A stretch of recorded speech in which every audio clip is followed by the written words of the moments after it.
बहुत साल पहले की बात है। गंगा नदी के किनारे पीपल का एक पेड़ था। पहाड़ों से उतरती गंगा पूरे वेग से बह रही थी। अचानक पेड़ से दो पत्ते गंगा में आकर गिरे। एक पत्ता आड़ा गिरा और एक सीधा। जो आड़ा गिरा वो अड़ गया। कहने लगा, आज चाहे जो हो जाए मैं इस नदी को रोक कर ही रहूंगा। चाहे मेरी जान क्यों न चली जाए, मैं इसे आगे नहीं बढ़ने दूंगा। जोर जोर से वो पत्ता चिल्लाने लगा, रुक जा गंगा, अब तू आगे नहीं बढ़ सकती, मैं तुझे यहीं रोक दूंगा। पर नदी तो बढ़ती जा रही थी। उसे तो पता भी नहीं था कि कोई पत्ता उसे रोकने की कोशिश कर रहा है। पर पत्ते की तो जान पर बनाई थी। वो लगातार संघर्ष कर रहा था। नहीं जानता था कि बिना लड़े भी वहीं पहुंचेगा जहां लड़कर, थक कर, हार कर पहुंचेगा। पर अब और तब के बीच का समय उसकी पीड़ा का, उसके संताप का काल बन जाएगा।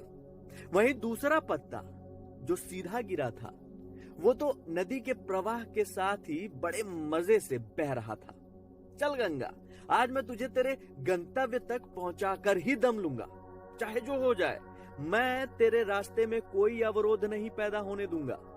तुझे सागर तक पहुंचा ही दूंगा। नदी को इस सीधे पत्ते का कुछ पता नहीं। वो तो अपनी ही धुन में सागर की ओर बढ़ती चली जा रही है। पर पत्ता वो आनंदित है। वो यही समझ रहा है कि वही नदी को अपने साथ बहाए ले जा रहा है। आड़े पत्ते की तरह सीधा पत्ता भी नहीं जानता कि चाहे वो नदी का साथ दे या न दे, नदी तो वहीं पहुंचेगी जहां उसे पहुंचना है। पर अब और तब के बीच का समय उसके सुख का, उसके आनंद का काल बन जाएगा।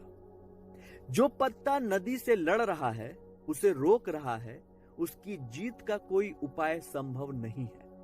और जो पत्ता नदी को बहाए जा रहा है, उसकी हार का कोई उपाय संभव नहीं है। व्यक्ति ब्रह्म की इच्छा के अतिरिक्त कुछ भी नहीं कर पाता, लेकिन लड़ सकता है, इतनी स्वतंत्रता है।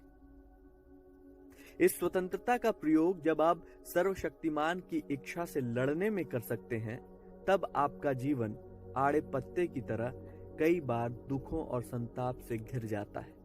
और यदि आप इस स्वतंत्रता को ईश्वर के प्रति अपना समर्पण बना लें, तो सीधे पत्ते की तरह आप आनंद विभोर हो सकते हैं।